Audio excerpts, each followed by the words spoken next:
Друзья, всем привет! Вы на канале Big Trip Vlog. А мы вместе с вами сегодня посмотрим город Гомель.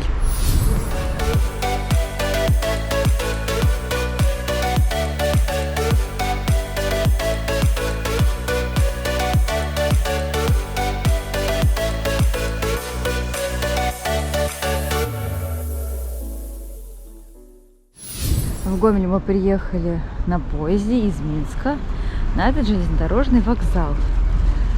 Заранее мы забронировали отель, который находится прямо у железнодорожного вокзала и называется Парадис.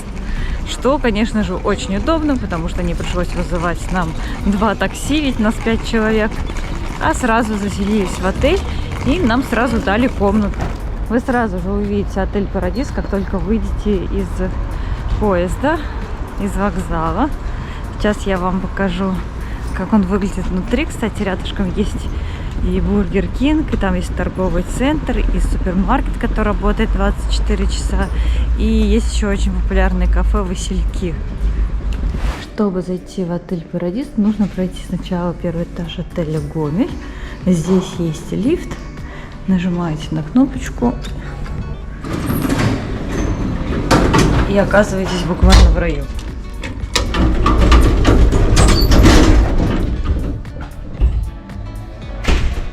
Здесь есть правила нашего отеля. Здесь у нас ресепшн. Доброе утро.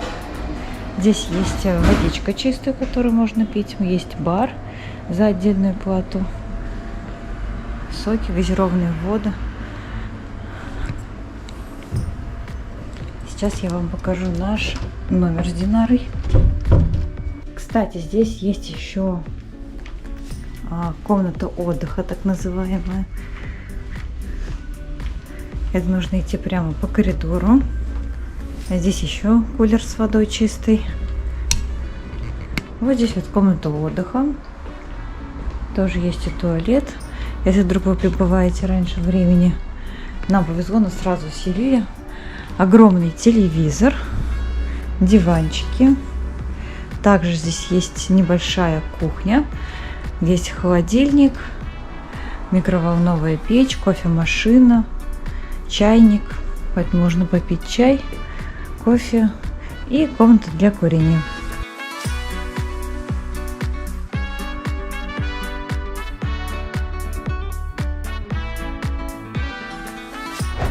Сейчас покажу номер, в котором мы остановились.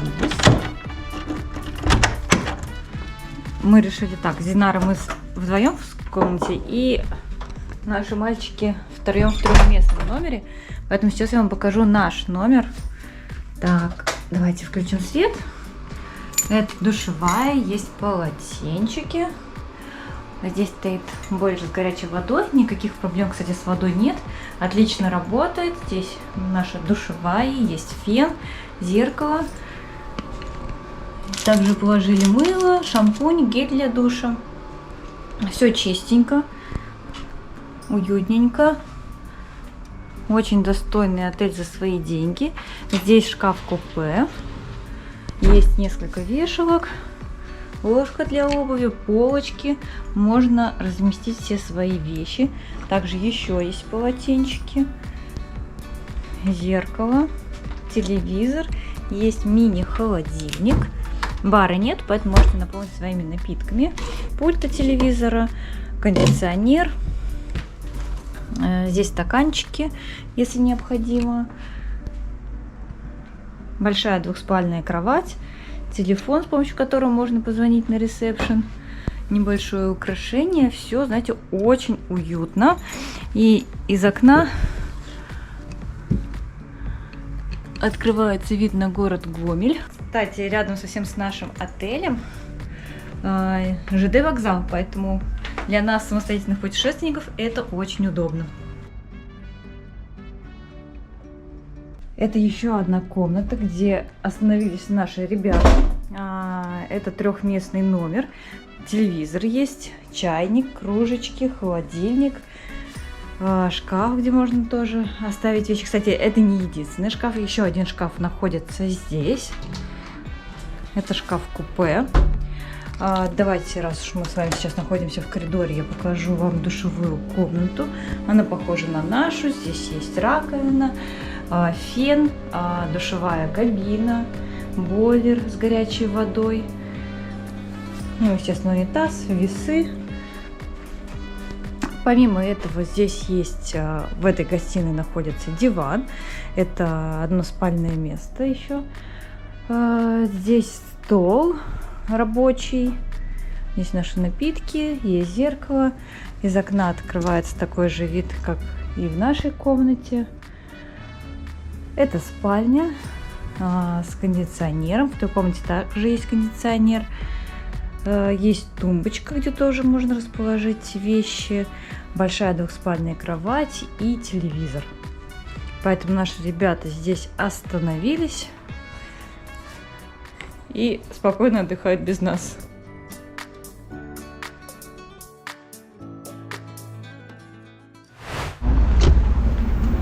А вот и наше местечко, где мы будем завтракать, называется Ольтре. Мы забронировали себе место. О, кстати, скорее всего, наш столик забронирован. А давай вот про скульптуру расскажем.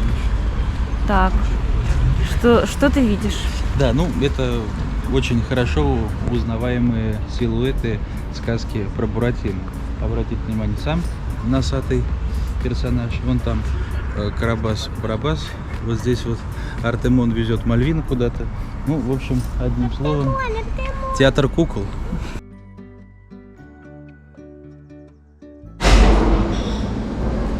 Смотрите, какая здесь милота. Внутри очень стильно, красиво. Также можно сидеть здесь, но так как хорошая погода, очень многие проводят свой завтрак на летней террасе.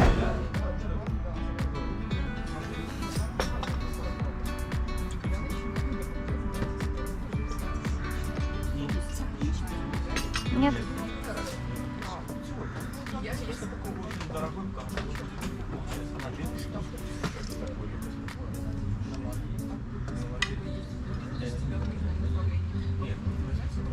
Спасибо большое.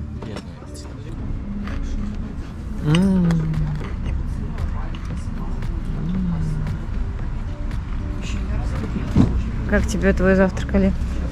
Очень хорошо. По соли прям мне очень нравится, потому что иногда бывает, знаешь, вот вроде вкусная основа и продукт ничего, но вот соли не хватает. Здесь прям все отлично. Это у нас яйца Бенедикт. Это с меня Вальс. Яйца Бенедикт с лососем. Сейчас подошли к летней резиденции, которую еще называют Охотничий домик. Это постройка 1822 года. Внутри находится музей истории города Гомель. Сейчас мы подумаем, заходить внутрь или не заходить.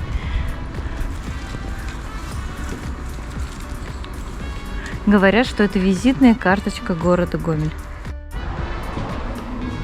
Что там, где-то есть? Зайдем?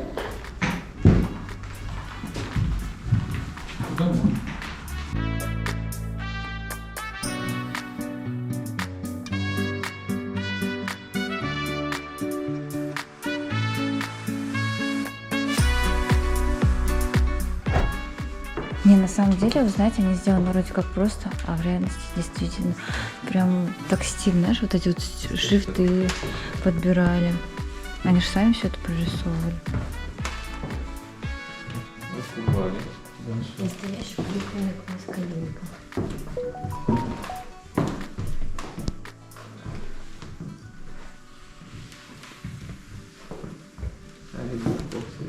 Инструменты действия.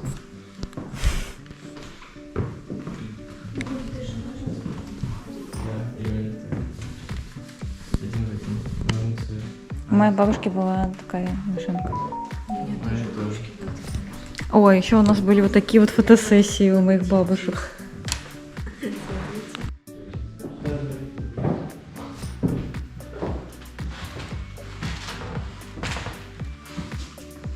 Вот раньше качественные чемоданы делали, до сих пор держатся. О, у нас вот такое зеркало было. Я не шучу, большое.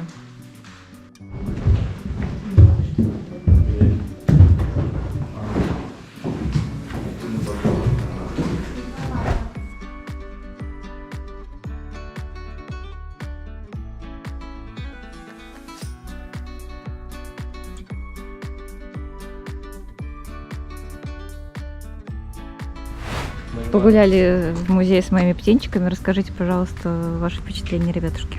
Я испытала чувство приятной ностальгии по каким-то деревенским домикам бабушек, по даче, по таким вот местам, запах, обстановка, мебель, все вот напоминает о детстве. Резиденция на самом деле небольшая, но если у вас есть пару минут свободного времени, загляните, пройдите, и действительно, может быть, у кого-то захлестнут ностальгические воспоминания. В целом экспонатов не так много. Ну, несмотря на то, что экспонатов не так много, пару минут это, конечно, исключительно беглый поверхностный анализ. А так, если вы хотите действительно погрузиться, то все необходимые элементы краеведения гомельского здесь присутствуют. Здесь и условия быта традиционного, и какие-то народные забавы, и даже живопись здесь можно посмотреть. В общем, на самом деле, действительно стоит посетить. Еще раз пальчик. Стоимость входа 6 рублей 50 копеек в этот музей. И если вы хотите снимать видео или делать фотографии, еще 1 рубль. Ой, там пляж есть. Там пляж, да, кстати. Песочный. Ну, не зря мне взяли. А вас Кирилл спрашивал, взять купальники или нет? Да, потом он сказал, что пообщался с тобой, ты ему сказал, что негде будет плавать. Купальника, сейчас бы нырнула в этот Чувствуете? Запах рыбы, да. Ты покушать Нет, хочешь? это запах дров, которыми топят самовар. И где-то здесь делают вкусный самоварный чай. Пойдем попьем, Олег. Любой твой каприз. Я думаю, что делают здесь. Хочешь чай попить?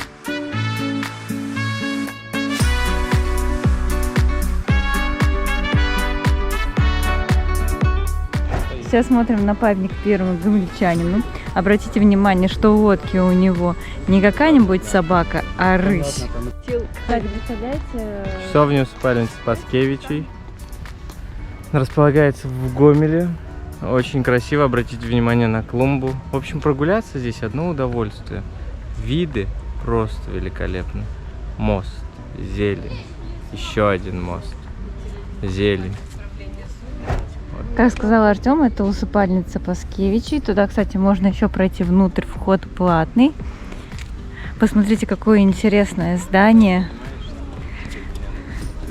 Словно из какой-нибудь книги сказок. А напротив находится собор Святого Петра.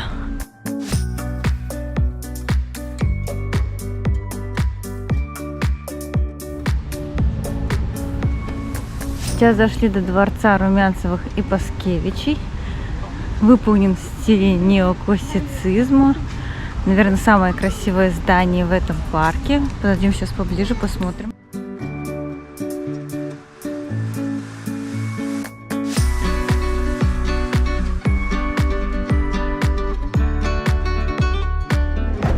Внизу располагается музей археологии, который также входит в стоимость билета.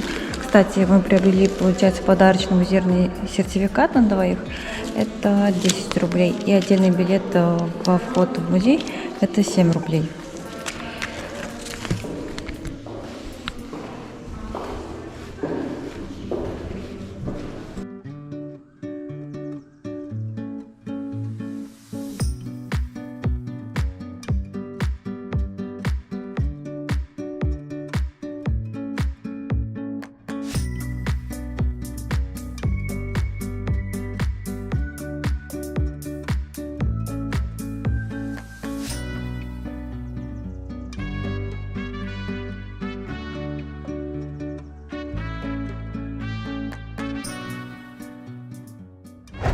Громыко давал интервью Байдену. Короче, А ты знаешь годы его жизни? он прожил, по-моему, года 80-х, до 81-го или до 89-й. Вот. Он встречался очень с Байденом, когда Байден, прикинь, как-то долгожитель политический. А мне знаете, что интересно? Мне интересно, что это за дама среди всех этих политических деятелей. Ну вон, видишь, стоит дама. Это мадам Помпаду. Правда? Сейчас посмотрим. Что это за дама украшает? Паскевич Ирина Ивановна.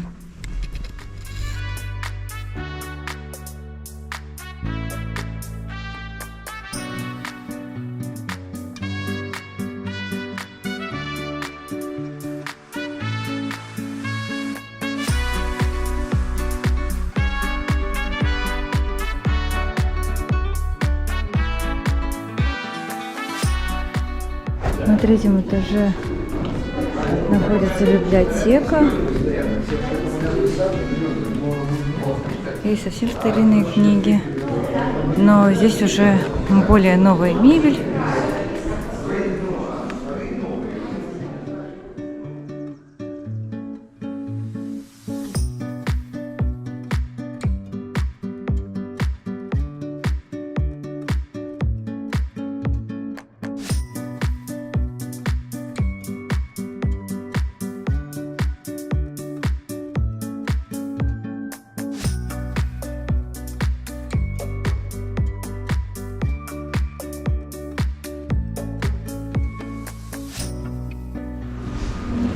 Это 4-й этаж. Здесь располагаются уже современные работы гомельских художников.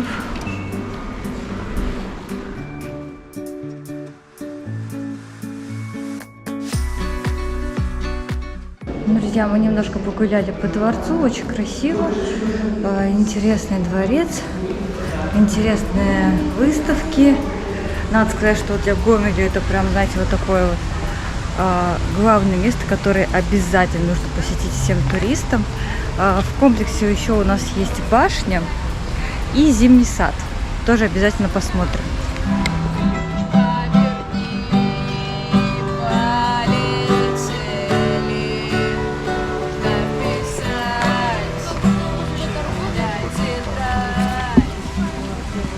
Сейчас гуляем по Лебединому озеру, где плавают различные уточки. Посмотрите, как их много.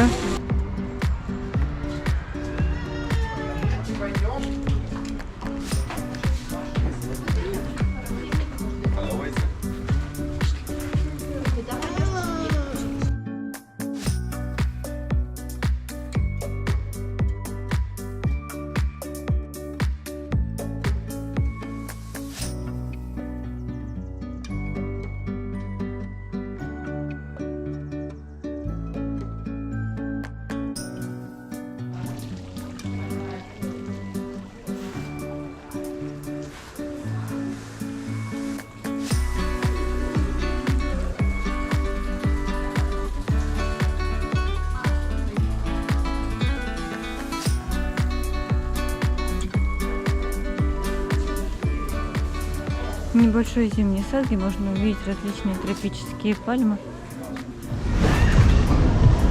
Пока ждем очереди на башню, мы решили немножко прогуляться по парку вокруг, взять кофеечек, но в итоге пока видим кучу аттракционов. И на самом деле очень много отдыхающих. Наверное, благодаря тому, что сегодня выходной день. Ребят, как вам атмосфера? Очень отдыхающие. Очень отдыхающие.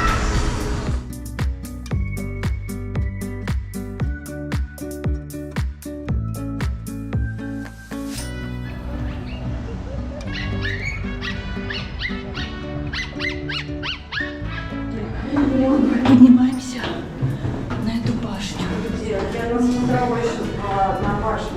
Причем, вы знаете, смотрительница, которая пускает на эту башню, не самая приятная женщина. Мы упустили свою очередь. И на нас же еще наехали, что мы не контролировали ее. Спустя час, ребята. Вот. Подниматься высоко. Очень узкий проход.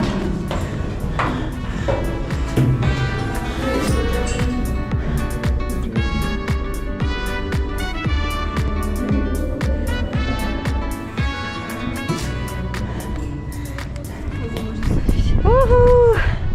А здесь прохладно. Так, смотришь, да, чисто советский городочек как будто бы.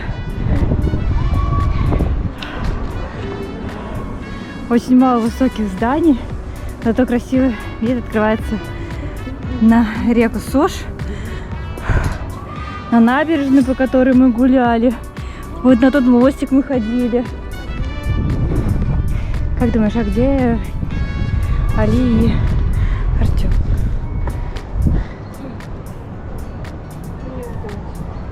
Вот зимний сад, значит, где-то они здесь.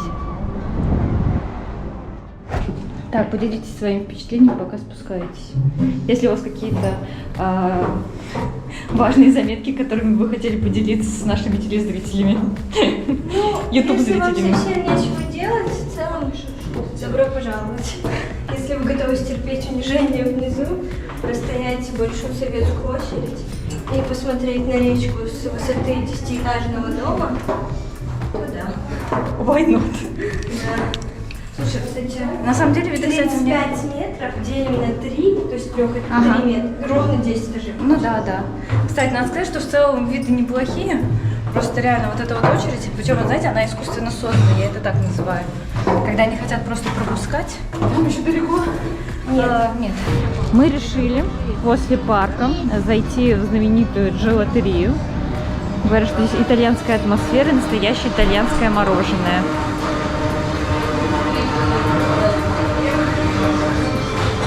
Здесь также очень много вина, тоже итальянского. И говорят, что владелец итальянец. Смотрите, вкус фисташка, горгонзола, кедровый орех. Какая вкуснятина.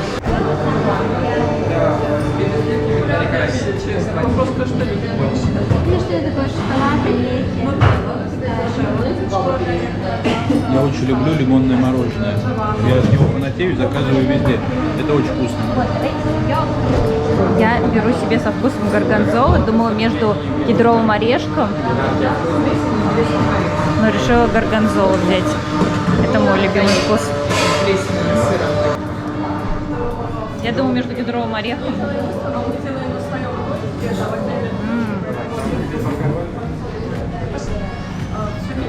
Здесь еще грецкий орешек. Очень вкусный. Сейчас возвращаемся в наш отель и по дороге заходим в различные старинные лавки. Сейчас ребята зашли в магазин книг. Зайдем в отель, встретимся там с Кириллом и поедем в один очень интересный ресторан, который находится за городом.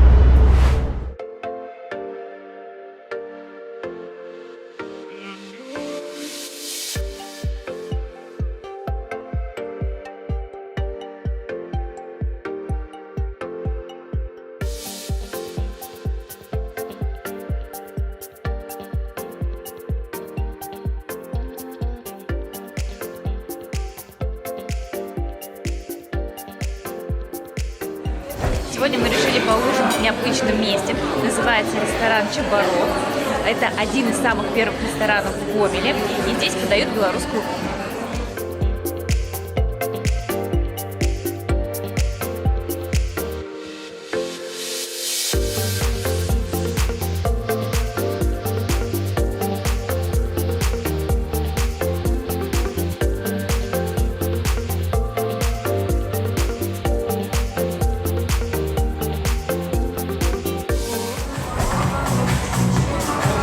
Казалось бы, Цезарь – самый популярный салат в любом заведении.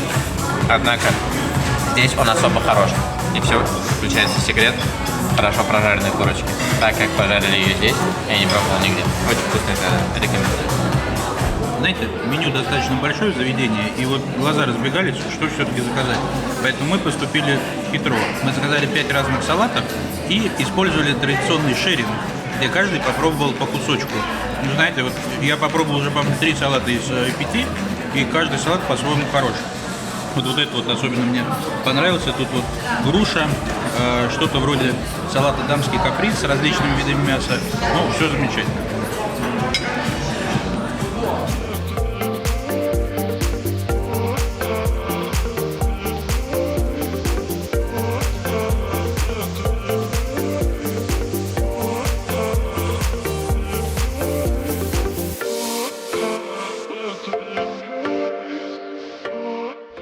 Это интересная разновидность стейка с боровиком. То есть при запекании мяса При его жарке добавляются грибы, все это приправляется брусникой. Ну, в общем, достаточно интересная такая вот народная адаптация всеми известного рецепта.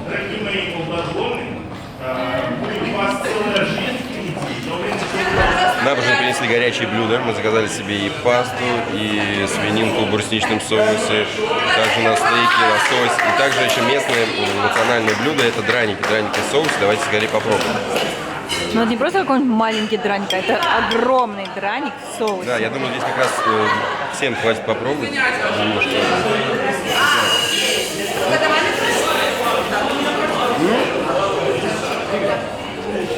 Али, ты можешь прям сразу присоединиться. И помимо драника соус из грибов. Это хороший пример традиционной для местных жителей кухни. Драник с грибным соусом, он подается в каждом регионе Беларуси. Вот здесь он выполнен не в варианте нескольких, там, 3-4 маленьких драников, а в виде большой такой лепехи под грибным соусом. Очень вкусно. Ребята продолжают пробовать драник, и они обнаружили, что он еще и фаршированный. Фаршированный мочанкой. Али, объясни, пожалуйста, что такое мочанка для нашим зрителям. Я, например, не знала. Мочанка — это такие колбаски традиционные в соусе. Тоже одна из визитных карточек белорусской кухни. Это в сумме получается такое достаточно сытное блюдо, потому что картошка с одной стороны в виде драника, грибной соус с другой стороны, и вот мясо в виде вот этой вот мочанки. Ну, я считаю, что один человек может заказать вот такой вот большой драник и весь день не есть. Пытливый, значит, зритель, что может спросить? Написано чебарок. А что значит чебарок? Неизвестное слово, казалось бы. Вот. А это, оказывается, растение. Вы можете подумать, ну растение какое? Какое-то белорусское, особое, нам неизвестно. Но на самом деле чебарок это что? Ну, на слух можно даже понять. Это чебрец, уменьшительно-ласкательная форма. Ну, типа не чебрячочек, а вот чебарок. В таком замечательном ресторане мы сегодня побывали. Там проходят свадьбы, банкеты, очень большая площадка и летняя веранда, поэтому крайне вам рекомендуем. Оставим, как всегда, точку в описании. Но на этом выпуск не заканчиваем. Едем продолжать сегодняшний день.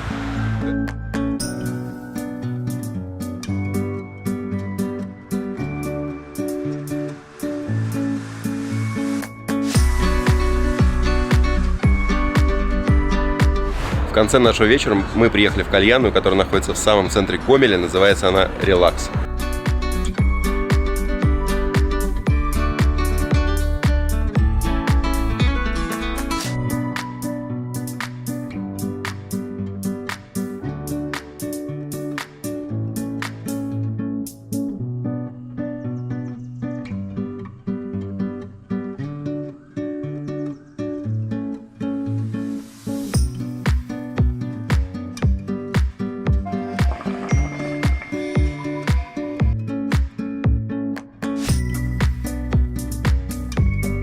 Сегодня прогулялись по очаровательному Гомелю, вкусно поужинали, опять подымели кальяном. Поэтому, друзья, оставайтесь на нашем канале. Впереди вас ждет множество приключений по Белоруссии. Всем пока! Пока-пока. До новых встреч! Пока.